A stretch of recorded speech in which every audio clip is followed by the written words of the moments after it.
Mais est-ce que... Non, non, pas forcément. Non, ça m'envoie une autre question. Est-ce que tout le monde a un leadership? Non. Il faut le vouloir. Ça se travaille, ça se cultive. Et sans protocole ni flafla, c'est-à-dire pour vrai, là. Ouais. J'aimerais que Valérie, tu nous indiques 3 impacts concrets du leadership. Il y a des gens qui n'ont pas du tout envie d'être un leader quelque part. Ça, c'est leur choix. Ils ont la peur de commencer quelque chose, fait que les idées restent des idées, des projets dans les tiroirs qui ne sont jamais réalisés. Je pense qu'il y a beaucoup de choses. On a dit que l'environnement était propice, non? L'environnement, ça c'est l'environnement global. Ok. Il y a l'environnement micro.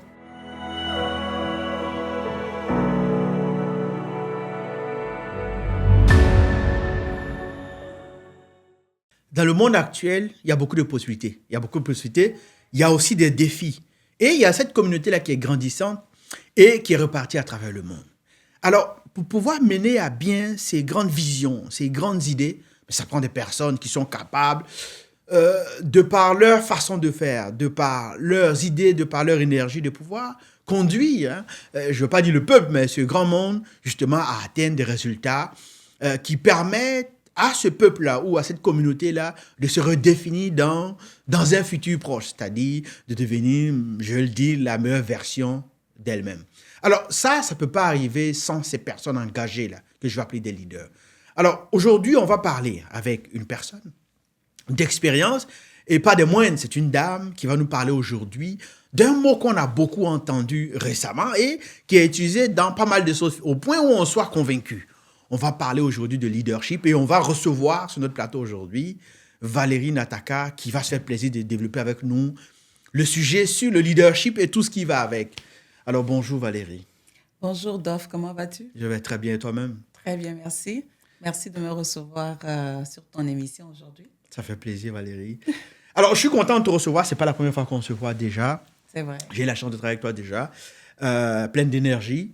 Merci. Mais aujourd'hui, on va traiter d'un sujet particulier. On va parler de leadership. Bon, honnêtement, dans ma tête, il y a beaucoup de choses qui se passent parce que le mot leadership, là, de nos jours, est tellement utilisé dans toutes les sauces, par tout le monde, que finalement, on est confus. Mais avant d'entrer dans le vif de notre sujet, Valérie, j'aimerais que tu te présentes pour que ceux qui nous écoutent sachent qui tu es. Et puis, habituellement, pourquoi est-ce qu'on va t'écouter et qu'est-ce qu'on peut aller retirer? Est-ce que tu peux te présenter, Valérie? Bien sûr. Oui. Alors, je suis Valérie Nataka.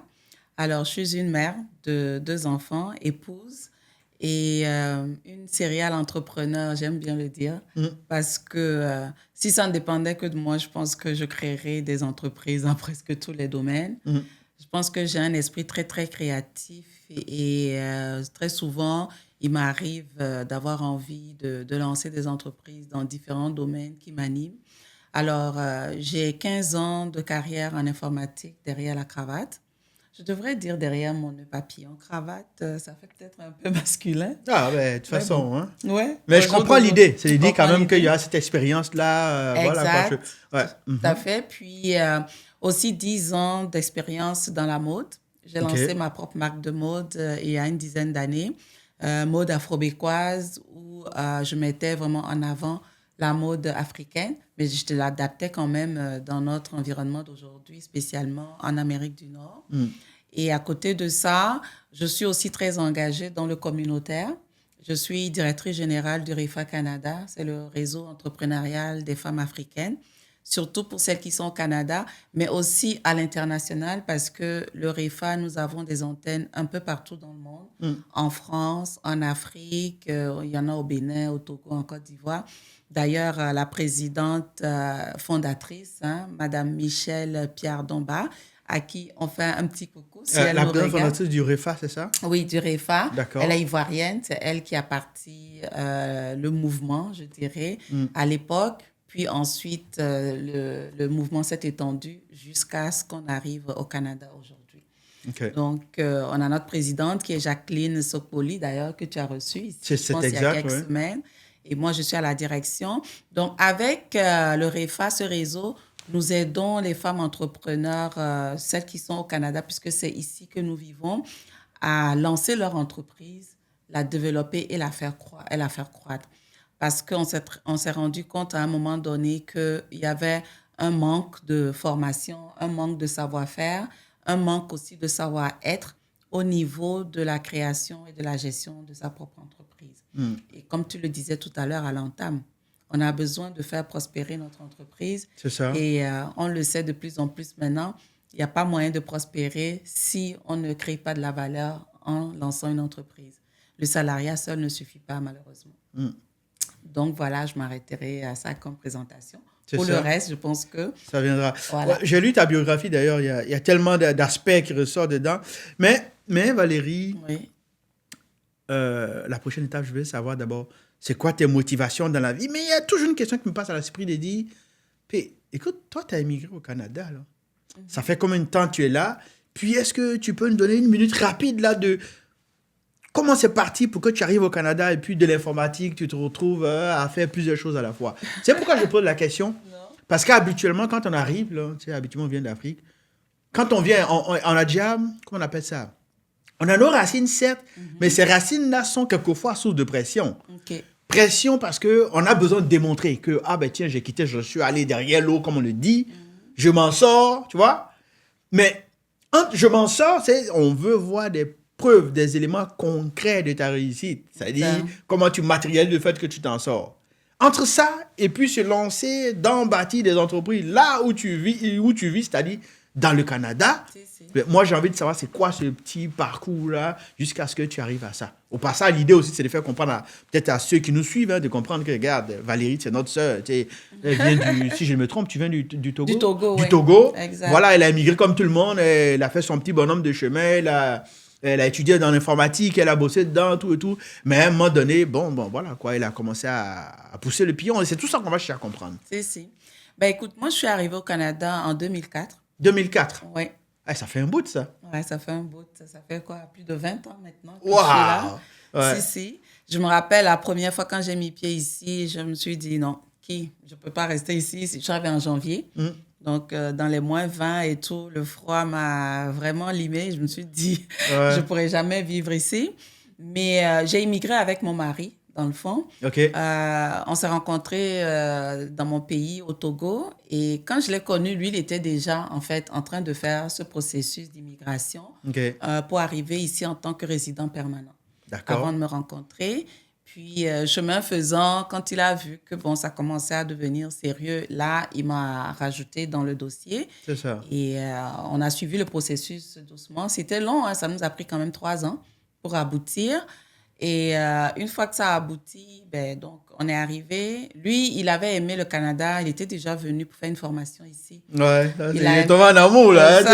Mais après, il faut une vivre, là. Ouais, tout à fait. Et il s'est dit, ben, je me vois bien en train de construire ma famille ici. Et moi, donc, quand j'arrive en 2004, je n'aime pas, je trouvais qu'il faisait trop froid. Il faut savoir que j'avais déjà fait 6 ans en France avant que lui et moi, on ne se rencontre. Donc, moi, je comparais avec la France. Ouais. Le froid français c'est pas du tout la même chose. Tu vas comparer le froid français, la baguette de pain française, cela, le yaourt français. Tout, absolument. Ouais. Et j'étais très, très critique aussi, je dois dire, à l'époque. Mais je pense que c'est à partir de la 2e année, 3e année, après 2 hivers. Donc, la 3e année, là, j'ai commencé à tomber en amour avec le Québec. Et j'ai commencé à comprendre ce que mon mari a aimé. C'est ça. Et du coup, l'idée de rester et de fonder notre famille ici, ben, ça s'est fait tout doucement. C'est ça. Donc, c'est comme ça qu'on a eu nos 2 enfants. Donc, après ma première grossesse, parce qu'au début, je n'ai pas travaillé. Après ma première grossesse, je me suis mise donc à chercher du travail. J'avais déjà fait un BTS en informatique de gestion en Côte d'Ivoire, aux cours locaux. Et donc, du coup, j'ai commencé à postuler donc, pour travailler en informatique. Ici, ils nous ont fait, quand on vient, on nous fait donc une conversion avec l'évaluation études comparatives. Exactement, qui correspondait donc à un DEC. J'avais du mal à accepter ce DEC en réalité parce que pour nous, ça correspondait un peu comme au niveau bac pro, quelque chose comme ça. Alors qu'en Afrique, le BTS, c'est quand même un niveau universitaire. Donc, mais bon, j'ai compris que... Pré-universitaire ou...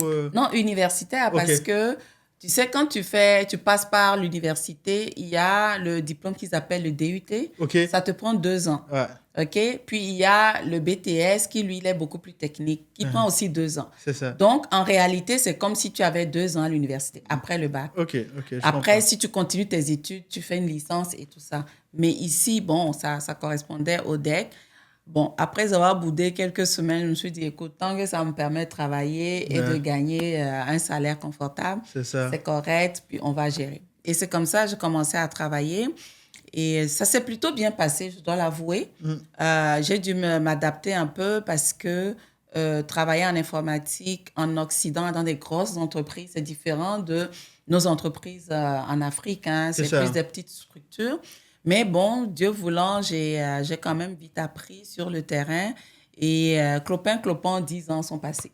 Donc, je travaillais quand même dans des grosses structures. Ouais. Été, automne, hiver, printemps, et puis boum, là. C'est ça. Avant, on s'en rend compte, voilà, 10 années sont déjà passées. Et c'est là que j'ai commencé à sentir un essoufflement. OK? Je commençais à m'ennuyer un peu. J'avais, comme je dis, je suis très créative, puis il y avait des idées qui me venaient en tête. J'étais aussi un peu fatiguée parce que à courir après 2 enfants, là, en temps, j'ai eu mon deuxième. Et donc, il fallait aller à la garderie, sortir du travail, le stress, le nombre de fois où j'ai dû appeler mon boss pour dire que je ne peux pas venir parce que mon fils est malade, on a chopé la grippe. Tu restes aux urgences jusqu'à 2 heures du matin pour être vu. Bref, à un moment, tu es comme... J'en peux plus, là. J'ai besoin de souffler. C'est ça. Et donc, c'est comme ça que j'ai décidé de prendre une pause après en avoir discuté avec mon mari. Je dis, écoute, moi, j'ai cette idée-là qui traîne dans mes tiroirs depuis un bon moment, ce projet que j'aimerais pouvoir réaliser. Et c'était donc le projet de Nataka, donc la marque de mode afro-bécoise. D'accord. Si tu permets, Valérie, alors donc toi, tu as fait la France, c'est ça? Hein? Oui. D'accord. Tu as fait combien de temps en France? 6 ans. Ah, c'est quand même quelque chose, là. Ah, ben, je peux comprendre pourquoi est-ce qu'une fois arrivé là, tu vas chercher à comparer avec... Ouais, c'est vrai. Voilà, donc, mais ton époux, c'est au Togo que vous avez rencontré. Oui. D'accord, donc tu immigres, et puis bon, tu vas chercher maintenant à t'intégrer dans l'environnement professionnel. Si. D'accord. Je vois que tu as commencé à développer des choses, mais avant d'en arriver à là, c'est quoi tes motivations dans la vie, Valérie? Mais tu sais, moi, j'ai toujours été une femme très volontaire, frondeuse et tout ça. Mes motivations, c'est de pouvoir laisser comme un héritage, un legacy. Ouais, mais excuse-moi, là, est-ce que ça, c'est après? Parce que moi, honnêtement, là, je sais pas, j'imagine à ton âge, ou peut-être au moment où je suis arrivé, gars, j'avais aucune idée de laisser un héritage. Là, je veux m'en sortir, tu comprends? À quel moment? Parce que, tu sais, laisser un héritage, ça n'arrive pas tout de suite de même, là. Non, laisser un héritage, ça vient après l'idée de la frondeur, tu comprends? L'idée de construire quelque chose et de le laisser sur la terre avant de partir. Sans Donc protocole ni flafla. Oui. Hein?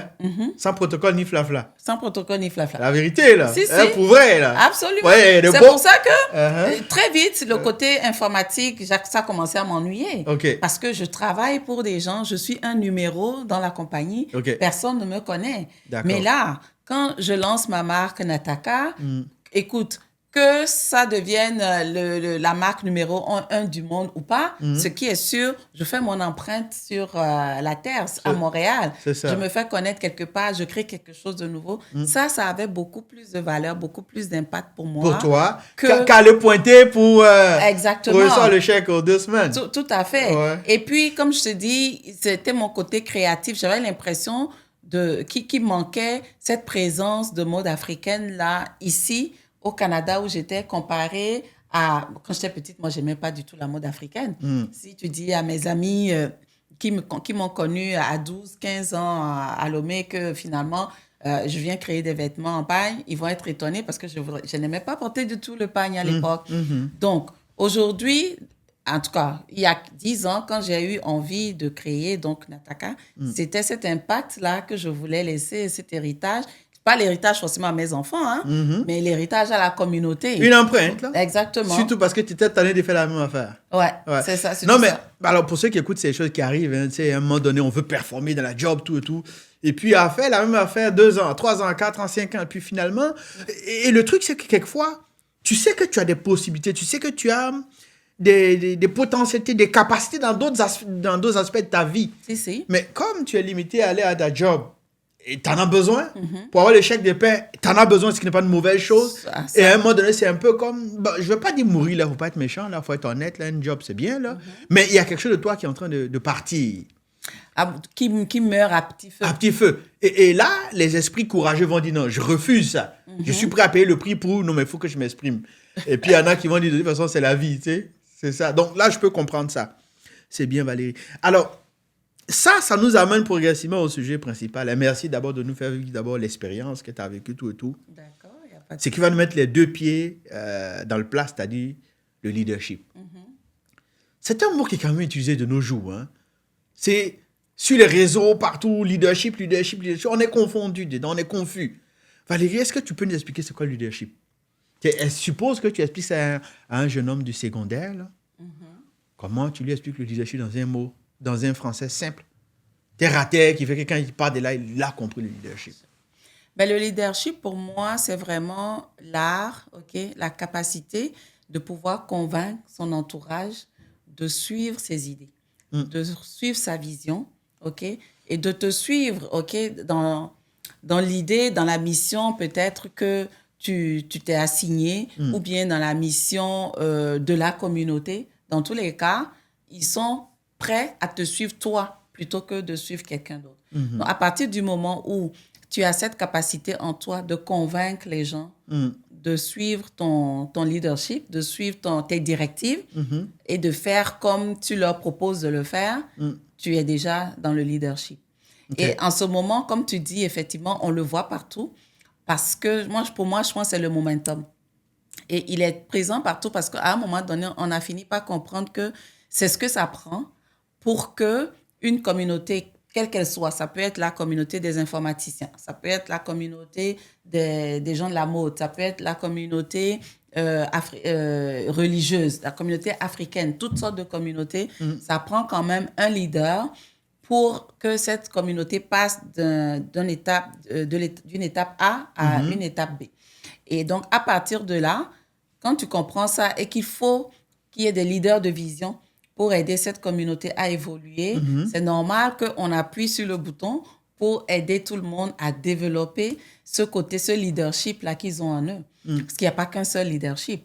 Il y en a plusieurs. Tu peux avoir un leadership volontaire, puissant, énergique et tout. Comme tu peux avoir un leadership qui est un peu plus chaleureux, plus doux, plus émotionnel. Tu peux avoir aussi un leadership qui est plutôt communautarisme et tout. Il y a différentes sortes de leadership. Ça dépend selon ta personnalité, quel leadership te convient, dans laquelle tu te sens plus à l'aise de mener ton entourage à atteindre un objectif. Donc, du coup, ce que je retiens en t'écoutant, dans le leadership, il y a objectif, il y a vision, et puis il y a un ensemble de personnes. La capacité de convaincre un ensemble de personnes à te suivre. OK.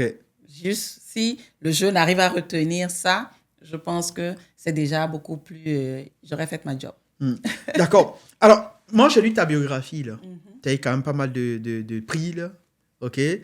Puis, tu as milité dans pas mal d'affaires. Mais toi, là, quand on te prend, on enlève tous les titres, tous les prix que tu as reçus, c'est à quel moment ton leadership s'est vraiment manifesté?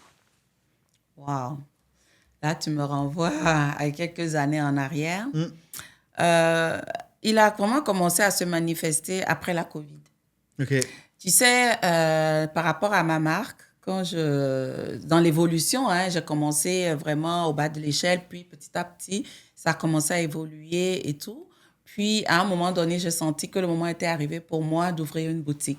Parce qu'avant, au début, je vendais, j'avais mon stock dans mon sous-sol. Puis ensuite, je faisais des marchés, des pop-up et tout. Puis, à un moment donné, j'ai senti qu'il était temps pour moi d'ouvrir une boutique. Du coup, je me suis préparée, j'ai mis de l'argent de côté pour prendre ma boutique, la location et tout. Et le COVID est arrivé, j'ai ouvert le magasin, puis il y a eu le confinement. Donc, j'avais démarré mon magasin, ça faisait à peine, je pense, 8 à 9 mois. Quand le COVID est arrivé, on a été donc confinés. Et à partir de là, les chiffres ont chuté. C'est ça. Plus de ventes. J'en faisais quelques-uns, mais ce n'était pas ça qui allait suffire à tenir ma comptabilité. Donc, avec les économies que j'avais, j'ai pu tenir quand même quelques mois. Mais à un moment donné, je commençais à être asphyxiée. C'est ça. Il fallait prendre une décision. C'était mon bébé. Ça m'a vraiment fait beaucoup de mal. D'ailleurs, avec mon comptable, on se tirait les cheveux. Valérie, il faut décider, il faut faire quelque chose, c'est une hémorragie et tout. Mais j'avais du mal vraiment à décider de tout arrêter. Mais bon, force est qu'à un moment donné, il fallait vraiment tout arrêter. Sinon, même mon mari à la maison, ça allait commencer à chauffer.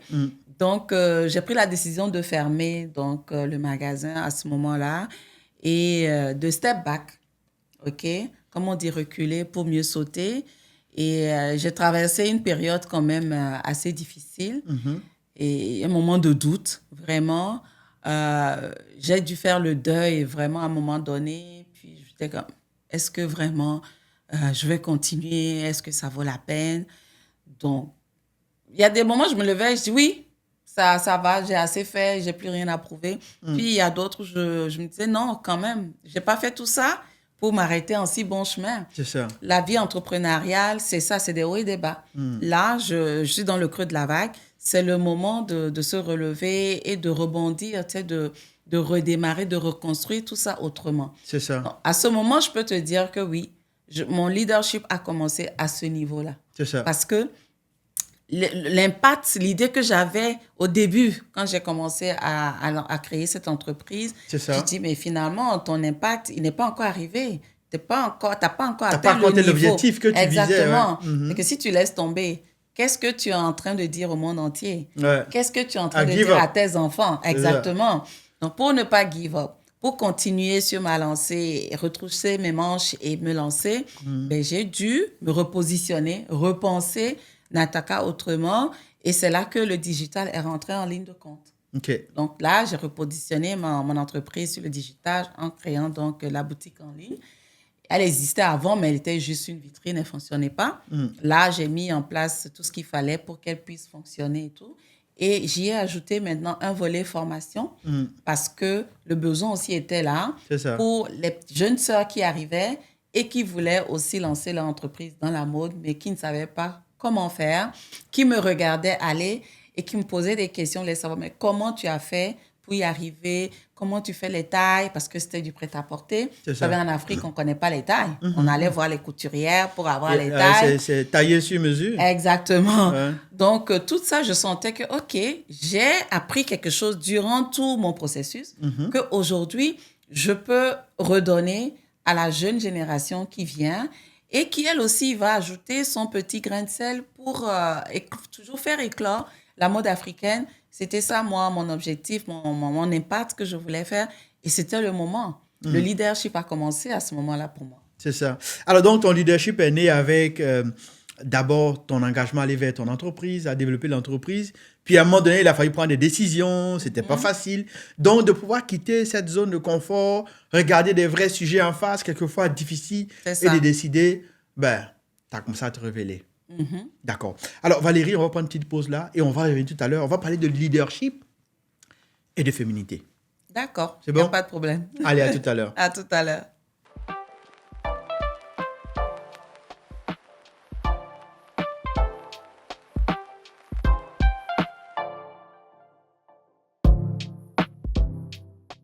Alors, merci. Nous voilà de retour, Valérie. Alors, cette fois-ci, on va parler de leadership et de féminité. Avant de commencer, est-ce qu'on peut dire, Valérie, que tu es un modèle? Ma foi, je ne sais pas. J'aimerais bien dire oui, mais je vais laisser plutôt mon audience le définir, en décider. Je pense que je peux être un modèle pour certaines personnes et pour les autres, je ne sais pas trop. J'espère l'être en tout cas. OK. Bon, d'accord. Moi, je peux rien dire. OK. D'accord. Non, mais je te connais quand même déjà. OK. Je sais beaucoup de choses de toi. Est-ce que tu aimerais, par exemple, que ta fille me prenne comme modèle? Ça serait plutôt ça la question. Ouais, c'est vrai. Bonne question. Est-ce que tu veux que je réponde là? Oui. Je vais laisser les téléspectateurs te découvrir. Hein. C'est ça. Mais je comprends que derrière ton idée, c'est de dire c'est pas à moi de dire que je suis un modèle, c'est à quelqu'un de dire, oui, j'aimerais être comme cette personne-là qui m'inspire. Tout à fait. C'est bien. Alors, ce qui m'amène à Valérie, puisqu'on dit leadership et féminité, est-ce que le leadership en tant que tel a un genre? D'après moi, je dirais non. Même si on voit partout aujourd'hui, dans beaucoup de podcasts, beaucoup d'écritures, d'articles et tout ça, on parle de leadership féminin par opposition au leadership masculin. À mon avis, peut-être, c'est un terme qui est utilisé peut-être pour faciliter la compréhension d'une certaine catégorie de la population. Sinon, pour moi, leadership, c'est un leadership. OK? Il n'y a pas forcément besoin d'être féminin ou masculin. Tu peux avoir, comme je disais tantôt, le leadership, il est en accord avec ta personnalité. Il y a des hommes qui sont calmes, très doux. Ils vont avoir un leadership doux, mais c'est un leadership masculin quand même, qui est doux. À contrario, tu vas avoir des femmes qui ont un caractère chaud bouillant, qui vont avoir un leadership même agressif, je dirais, très, très présent et tout. Et ça, on va dire que c'est un leadership féminin, alors que on pourrait le qualifier de leadership masculin, même si ça vient d'une femme. Tout ça pour dire que c'est plus relié à ta personnalité plutôt qu'à ton sexe, à ton genre. Parce que qu'est-ce qu'ils entendent par leadership féminin? Il y a certains qui disent que oui, parce que c'est plus doux, la femme est émotionnelle et tout ça. Moi, je dis, dans le milieu du travail, c'est sûr que l'émotion n'a pas sa place là-bas. Quand tu es une professionnelle et que tu dois exercer ton leadership, il y a un processus, tu as un message, tu as une vision que tu dois partager avec ton équipe pour t'assurer qu'ils comprennent, ils savent où tu veux aller et qu'ils sont prêts à te suivre. Alors, si toi-même, tu n'es pas maîtresse de ton idée, de tes objectifs pour convaincre ton équipe de te suivre, ça n'a rien à voir avec le fait que tu sois un homme ou une femme. Tu as un leadership naturel, tu l'exerces, que ce soit au travail, que ce soit chez toi à la maison ou que ce soit dans ta communauté, dans les soirées, avec les amis, dans ton entourage, partout. D'accord. Mais est-ce que... Non, pas forcément. Non, ça m'envoie une autre question. Est-ce que tout le monde a un leadership? Non. OK. Pas forcément. Tout le monde n'a pas un leadership. Il faut le vouloir. Ça se travaille, ça se cultive. OK. Donc c'est pas inné. Non. C'est prendre conscience du fait qu'on peut jouer un rôle qui fait qu'on va développer son leadership. Tout à fait. OK. Il y a des gens qui n'ont pas du tout envie d'être un leader quelque part. Ça, c'est leur choix. Mais si demain, ils décident de devenir un leader, ça va être un leadership qui sera basé sur sa personnalité, bon gré, mal gré, qu'il en soit conscient ou pas. Ouais. D'accord. Mais toi, Valérie, là, tu as parlé de mode, Nataka au passage. Est-ce que Nataka, ça existe encore? Non. OK. Depuis quelques mois, j'ai fermé Nataka. OK. Mais j'avais compris que tu développais une marque de mode. Oui, je l'ai fait pendant plusieurs mois, pendant plusieurs années. Et comme je te disais tantôt, après, j'ai ouvert une école de formation. J'ai formé donc une nouvelle génération de stylistes et tout. Et j'étais contente de voir qu'il y a pas mal de nouvelles marques qui se sont créées, issues de mes formations, puis de d'autres formations aussi probablement. Et à un moment donné, je ne me sentais plus tellement alignée avec la mission de Nataka. J'avais d'autres bébés dans les tiroirs que je voulais donc mettre en pratique. Et donc, du coup, j'ai décidé de me mettre en retrait et de laisser plutôt ces jeunes que j'ai formés prendre le relais. Aujourd'hui, quand on parle de mode africaine, à Montréal, au Canada, ce n'est pas les marques qui manquent. Il y en a plein. Pour moi, ma job, elle est faite. Parce qu'au début, quand je venais d'arriver, on devait chercher, quand tu veux porter une tenue africaine, tu devais appeler au pays. Quelqu'un arrive, on t'envoie ta tenue. C'était très long. Aujourd'hui, on peut trouver sur place. Accessible. Il y a beaucoup de magasins, même pignon sur rue à Montréal, qui proposent des vêtements en paille. Donc, pour moi, c'est que, OK, mon travail, il est fait, je peux passer à autre chose. Job done. OK. Écoute, donc, ce que je lui ai dit, c'est que entre la mode, la communication, les TI dans lesquels tu as travaillé, le communautaire. Alors, c'est vrai que tu as dit non, c'est pas à moi de dire que je suis un modèle, mais est-ce que ces actions, ce concret-là, quelle idée ça donne sur la femme afrodescendante au Canada aujourd'hui? Ah oui. Tu sais, pour moi, le Canada, c'est vraiment une terre d'opportunités. Je te disais tantôt, j'ai fait 6 ans en France. Quand j'étais en France, je n'ai pas senti vraiment ce terrain fertile à l'éclosion de la femme afrodescendante. Même pas, j'irai même plus loin, c'est pas seulement la femme afrodescendante, à tout immigrant, on va dire. Alors que le Canada, c'est vraiment le moment de le dire, c'est vraiment une terre de prospérité, c'est vraiment une nation d'immigration. Ils ont mis en place vraiment tout ce qu'il faut pour favoriser l'immigration. Et moi, ce qui m'a permis de pouvoir m'épanouir dans tous ces domaines, c'est parce que l'opportunité était là et je l'ai saisie. Nous, en tant qu'afro-descendants, nous avons beaucoup de cordes à nos arcs. Venant de l'Afrique, on s'est fait beaucoup de choses. Ce n'est pas seulement le travail, ce n'est pas seulement les études que nous avons faites.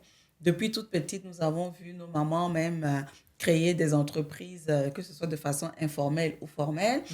On a beaucoup de talent quand on arrive ici. Alors, quand tu arrives, il ne tient qu'à toi d'avoir le temps, l'énergie, la vision, l'objectif, l'envie de créer ce que tu veux créer. Donc, moi, oui, j'ai créé, bon, en TI, je ne peux pas vraiment dire que j'ai créé, mais... Tu as fait ta job, tu as été payé. Exactement. J'ai créé en communication, j'ai créé en mode et je continue de créer encore. Je crée aussi au niveau de la communauté pour aider les entrepreneurs à lancer leur propre entreprise. Tout ça parce que j'étais dans un terrain fertile qui me permettait de le faire. Tout ce que j'avais à faire, c'est de prendre la décision de le faire. C'est ça. Et ça, je sais que ça manque aussi à beaucoup de personnes parce que souvent, beaucoup ont la peur de se lancer. Ils ont la peur de commencer quelque chose. Fait que les idées restent des idées, des projets dans les tiroirs qui ne sont jamais réalisés. Et je trouve que c'est bien dommage. D'accord. Alors, pour toi qui m'écoutes ou qui nous écoutes, il faut comprendre que si tu es au Canada, ben, regarde, c'est une terre d'opportunité. Peut-être qu'aujourd'hui, tu cherches à avoir le chèque de paie, ce qui est normal. Peut-être qu'aujourd'hui, les choses semblent un peu difficiles. C'est peut-être normal, mais rassure-toi qu'à un moment donné, ça va passer et que c'est encore possible pour toi. Il y a des structures, il y a des possibilités. Il faut juste oser. Et puis bon, faut essayer, comme Valérie l'a dit. Et puis même, avoir le chèque de paie, ça n'empêche pas de vouloir se lancer et créer son entreprise. Je veux dire, ton chèque de paye, on travaille quoi? Généralement, c'est 40 heures par semaine. Mais quand tu arrives chez toi le soir, le week-end, tu as encore quelques heures. Fais quelque chose, quoi. Exactement, ça dépend que tu de peux toi. mettre à profit, voilà, pour C'est faire quelque ça. chose. Si tu en as envie. C'est sûr que si tu n'en as pas envie, tu peux dire que non, je suis fatiguée, je veux dormir, je veux regarder Netflix, je veux traîner sur YouTube. Mais si tu en as envie, que tu as un besoin de te réaliser dans autre chose, c'est des petites heures, 2 heures par-ci, 3 heures, 4 heures par-là, à temps partiel, que tu peux, en anglais on dit grab, que tu peux attraper. Ouais, collecter, exactement, utiliser. Et mettre à profit dans n'importe quel Rendre projet les choses que possibles tu pourrais pour toi, avoir. quoi. Tout à fait. C'est ça. Alors, Valérie, on va continuer avec le leadership et la féminité. Alors, beaucoup de femmes afro-descendantes ont des idées, OK? Ont des talents, hein, elles ont des idées, des talents. Mais souvent, elles n'osent pas s'imposer. Elles n'osent pas prendre leur place. Alors, selon toi, qu'est-ce qui les bloque vraiment? Ah, ça c'est c'est un grand débat, ça. Si vous avez une envie, vous avez des rêves, vous avez quelque chose, vous sentez comme une force qui vous pousse, croyez en vos rêves, n'abandonnez pas. Vous sentez qu'il y a quelque chose que vous avez envie d'apporter au monde, vous ne savez pas par où commencer. Tout le monde autour de vous vous dit de ne pas le faire. C'est bien parfois de fermer les oreilles, de ne pas les écouter et de faire confiance à votre instinct. Parce que moi, lorsque j'ai commencé avec Nyataka, je n'avais aucune idée qu'aujourd'hui, j'arriverais jusqu'ici. Aujourd'hui, je donne des cours. Les gens m'appellent pour prendre des formations avec moi. Donc, lorsque vous croyez en vos rêves, ça vous pousse à aller jusqu'à vos limites. Ça vous permet de vous transcender, en fait, votre nature et de laisser, comme j'aime souvent l'appeler, un héritage sur cette terre avant que nous puissions vivre pour ça.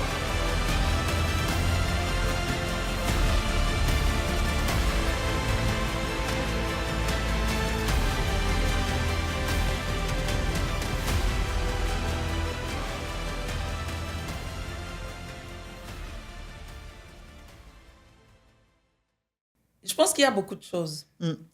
Il y a leur propre personnalité, pour commencer. Il y a l'environnement, évidemment. Et Bon, on a dit que l'environnement était propice, non?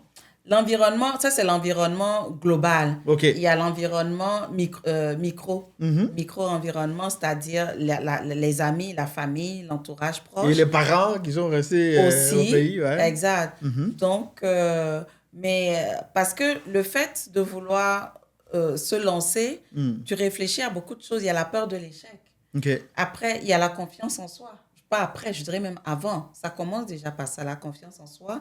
Se dire que je suis capable de mettre au monde un bébé, commencer un projet de zéro, from scratch, et de le construire petit à petit jusqu'à arriver au niveau 10. Il y a beaucoup de personnes qui ne s'en sentent pas capables. Ou bien elles en sont capables, mais elles n'en sont pas conscientes. Ça, c'est un. De deux, une fois que tu as franchi cette étape de manque de confiance en soi, après, vu qu'on est très communautaire, on vit en société, nous, dans la communauté, c'est difficile, on ne peut rien faire sans demander l'avis de l'autre. C'est ça. Ah, j'ai l'idée de faire telle affaire et tout, qu'est-ce que tu en penses? Est-ce que tu penses que ça va marcher? Erreur numéro 2 pour moi. Oui. Parce que l'autre à qui tu demandes, il n'a jamais rien créé. Il n'a même pas pensé à ce à quoi tu as pensé. Du coup, ouais. Peut-être que lui, il a une vie de salariat où il joue sur la sécurité de l'emploi. Ce qui n'est pas mauvais en soi. Ouais. Effectivement. Mais c'est pour dire que lui, il n'est pas dans la prise de risque que peut représenter l'entrepreneuriat. Donc, évidemment, les conseils qu'il va te donner vont aller totalement à l'encontre de ce à quoi tu t'attendais. La famille, ils ont toujours peur pour toi. Ah, mais pourquoi tu veux faire ça? C'est ça. C'est pas mauvais, c'est parce qu'ils s'inquiètent pour toi. La question est, est-ce que tu as assez de bagou? Est-ce que tu as assez confiance en ton projet pour faire fi de tout ça et quand même mettre en place, tu vois, ton projet, ton bébé auquel tu penses matin, midi et soir. Après, il y a ton compagnon de vie, si tu en as un. Ça aussi, ça joue. Tu peux avoir aussi des amis qui...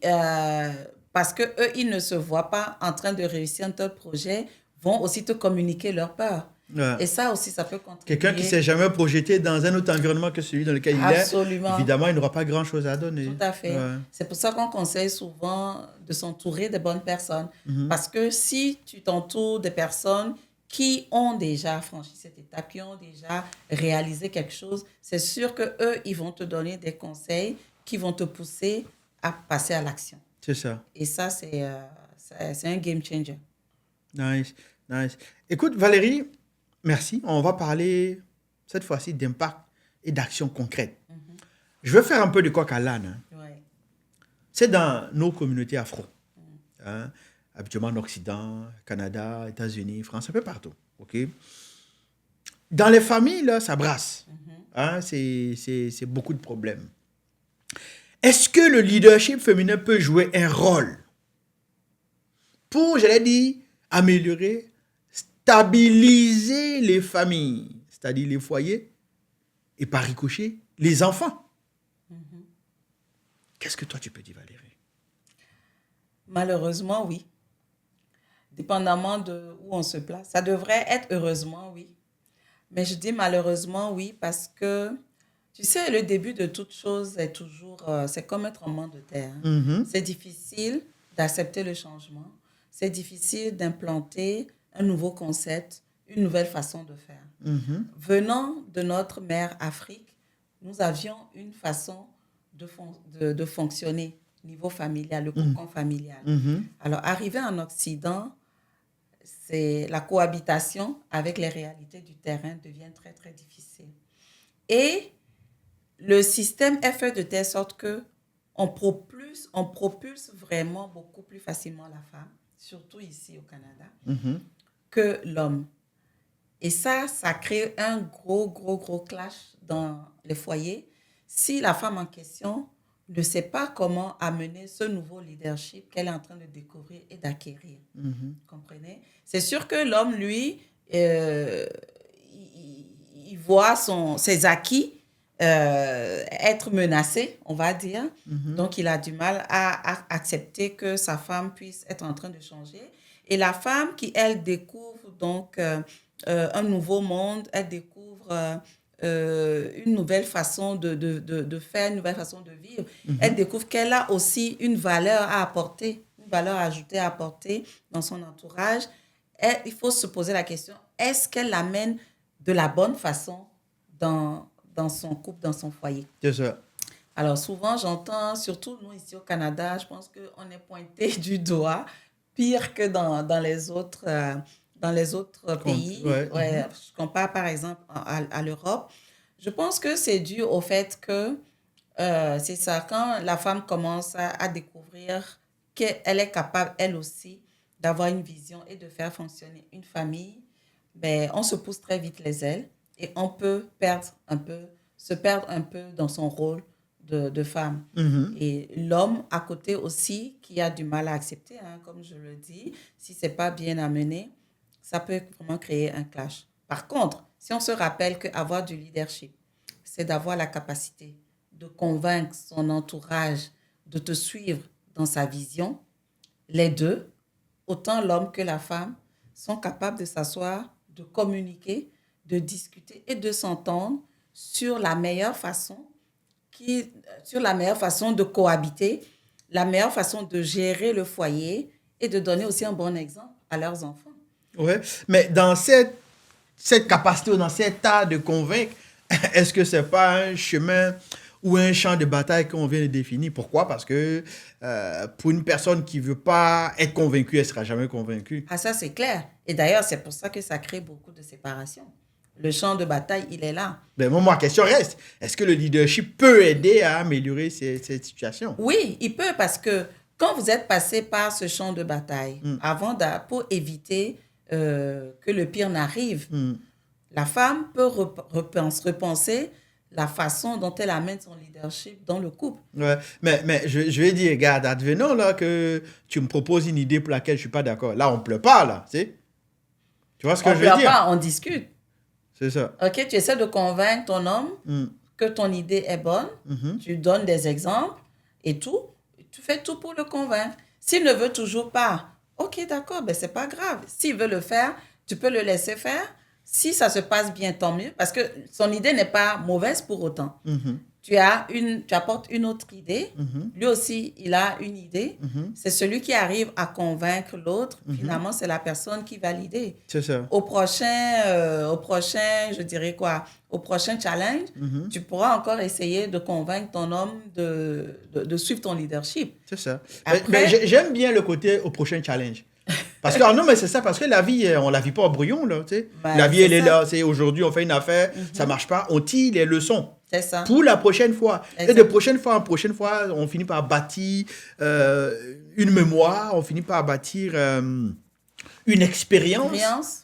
Qui nous confère après cette confiance qu'on peut développer mutuellement. Oui, oui. Et donc, même pour faire un peu le parallèle avec le leadership professionnel, tu sais qu'on se retrouve souvent en réunion, dans des salles de réunion, tu viens avec une idée, ton collègue vient avec une idée, il y a quoi? On fait un brainstorming, puis au final, il y a 5 idées qu'on a reçues, mais c'est l'idée de l'autre qui est passée. Est-ce que tu vas aller pleurer dans ton bureau pour autant pour dire que... Ah, mais attends, professionnel, là, après, ça s'arrange, mais tu sais, dans le couple, c'est beaucoup de sensibilité, tu vois, à un moment donné. Là, c'est pour ça que je dis, le leadership, normalement, il n'est pas censé, fléchir comme ça à cause de l'émotionnel. Il s'agit de convaincre ton entourage, de te suivre. Si tu as de l'assurance, tu as confiance en toi et que ce que tu dis fait du sens et que ça a un bon concept qui a conquis le cœur des gens à qui tu parles, normalement, ça va comme une lettre à la poste. Et n'oublions pas aussi qu'être un leader, c'est être un servant. OK? Il faut être un serviteur quand on est un leader et pas forcément un patron ou un chef qui veut commander. Sans avoir même d'idées à commander et tout ça. Ce que beaucoup de gens comprennent, je dirais, de la mauvaise façon. Donc, c'est ce que j'ai dit, hein, le mot est tellement utilisé dans toutes les sauces, dans toutes les tournures que finalement, on est un peu confus. Donc, si l'idée, en premier lieu, c'est se mettre au service, Bah, je veux dire... Imagine, généralement, sans vouloir t'offenser, les hommes, eux, ils aiment prendre le pouvoir. Imagine, tu t'en vas dire à ton homme que être leader, c'est être un serviteur, donc c'est comme tu dois être à mon service. C'est quelque chose qu'il ne va pas comprendre si tu ne prends pas le temps de développer le concept, de lui montrer... Quand je dis servir, ça ne veut pas dire venir avec une assiette, se mettre à genoux devant toi. Non, pas dans ce sens-là. Mais quand tu te lèves déjà tous les matins de 8 à 4 pour aller travailler et l'argent que tu gagnes, tu peux pas, souvent tu ne le gardes pas pour toi. C'est pour prendre soin de ta famille. Pour moi, tu es déjà un serviteur. Tu es déjà au service de ta famille, tout en leadant. Donc, en réalité, leadership féminin ou masculin, encore, ça n'a pas lieu d'être, en fait. Parce que tout ce que l'homme et la femme font, ça concourt au bien-être de la famille. Donc, vous êtes tous les deux des serviteurs. C'est ça. Et comme je disais tantôt, aujourd'hui, c'est ton idée qui passe. Demain, c'est l'idée de l'autre. C'est ça. Il faut avoir l'esprit ouvert pour le comprendre et l'accepter. D'accord. Alors, leadership féminin ou masculin, peu importe, dès l'instant où on a un objectif, dès l'instant où on a une vision, et dès l'instant où on est capable d'apporter les éléments pour convaincre et d'être à la hauteur de ce qu'on dit. C'est ça. Alors, la question que je te pose, c'est de savoir, toi là, comment tu vois la communauté afro dans les 10 prochaines années? La communauté afro, je pense qu'on a beaucoup de travail encore à faire. Okay. On s'améliore quand même. C'est ça. Peut-être pas à la vitesse qu'on voudrait. Mais je pense que d'ici 10 ans, on aura beaucoup plus de figures de proue, surtout venant des femmes. Parce que plus ça va, plus elles osent de plus en plus. Elles sont formées aussi à comprendre que, OK, vous pouvez avoir de l'impact sur votre communauté. Vous pouvez inspirer la jeune génération à faire comme vous ou à oser même faire plus que vous. Et ça ne peut que servir à la communauté d'ici une dizaine d'années. Moi, j'espère qu'on sera rendu au niveau où, en s'inspirant de la communauté juive, on dit qu'avant qu'un dollar ne sorte de la communauté juive, elle aura passé par 7 autres personnes avant de sortir. Okay. Donc, nous aussi, nous avons besoin de développer notre façon de faire entre nous. Ça commence par la communauté pour aller conquérir après l'extérieur. Donc, on peut commencer d'abord par s'entraider entre nous. On se forme entre nous. On partage ce qu'on connaît.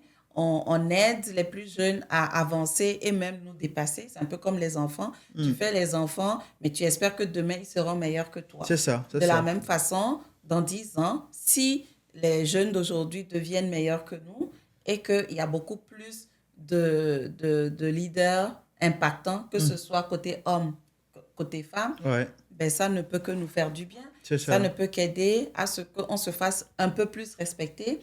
Et un jour après l'autre, dans 10 ans, c'est encore 10 ans, c'est demain. Et dans 50 ans, on nous verra, je pense, d'un œil différent parce qu'on aura appris de nos erreurs et on aura appris à donner une vision à la communauté pour qu'ils voient qu'on est aussi capable de construire quelque chose et d'être présent sur l'échiquier mondial. C'est ça.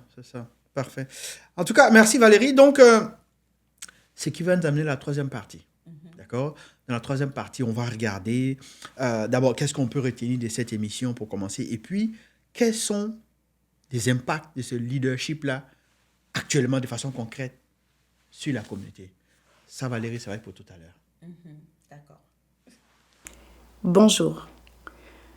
Nous recherchons parfois des postes de direction.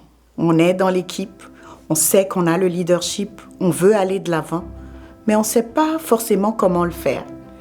Alors, je suis là aujourd'hui pour t'en parler.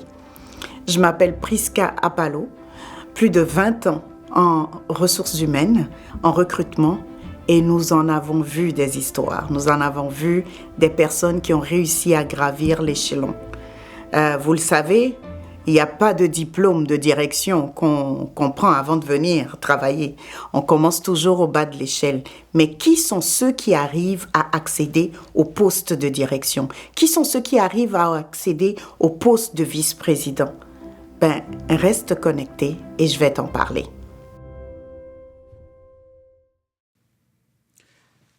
Alors Valérie, on est on tend vers la dernière partie de notre... Enfin, on est dans la dernière partie de notre émission. Et sans protocole ni flafla, c'est-à-dire pour vrai, là, j'aimerais que Valérie, tu nous indiques 3 impacts concrets du leadership sur la communauté afrodescendante. 3 impacts. Concrets. Concrètement, je dirais déjà, il y a un impact sur la communauté afrodescendante ici, la diaspora, comme on aime souvent l'appeler. L'impact en ce sens que ça nous permet d'être plus soudés entre nous parce qu'on découvre donc de quoi nous sommes capables. D'accord. Mais là, tu parles des femmes. Oui. OK. On parle de leadership féminin. Ou tu parles du leadership en général. Non, féminin. OK, c'est ça. Donc, oui, de ce que les femmes peuvent faire en dehors d'être juste des mamans et des épouses. Professionnellement, on peut donc se faire une place et être reconnu pour ça. Donc, ça, c'est important parce que ça inspire les jeunes à faire pareil, avoir un visage dont elles pourraient s'inspirer. Tout le monde veut faire comme Oprah, Michelle Obama et tout ça. Mais est-ce que dans la communauté afro, on a des figures de proue comme ça aussi, dont on pourrait s'inspirer? Je pense que oui. En tout cas, c'est en chemin. Ça se fera dans les prochaines années si ce n'est pas déjà fait. Ça va être l'impact numéro 1. D'accord. L'impact numéro 2, je dirais la représentation auprès de notre communauté d'accueil. C'est-à-dire au Canada, ici, ce que nous trouvons au Canada. Tu sais, souvent, moi, à chaque emploi que j'ai occupé, quand on me fait une interview, vu que je suis dans les TI, il n'y a pas beaucoup de femmes dans les TI. C'est ça. On me pose toujours la question, comment est-ce que je me sens en tant que femme dans les TI? Souvent, je suis toujours la seule. On est 10, 15, je suis la seule femme avec une quinzaine de gars. Une fois, on a été 2.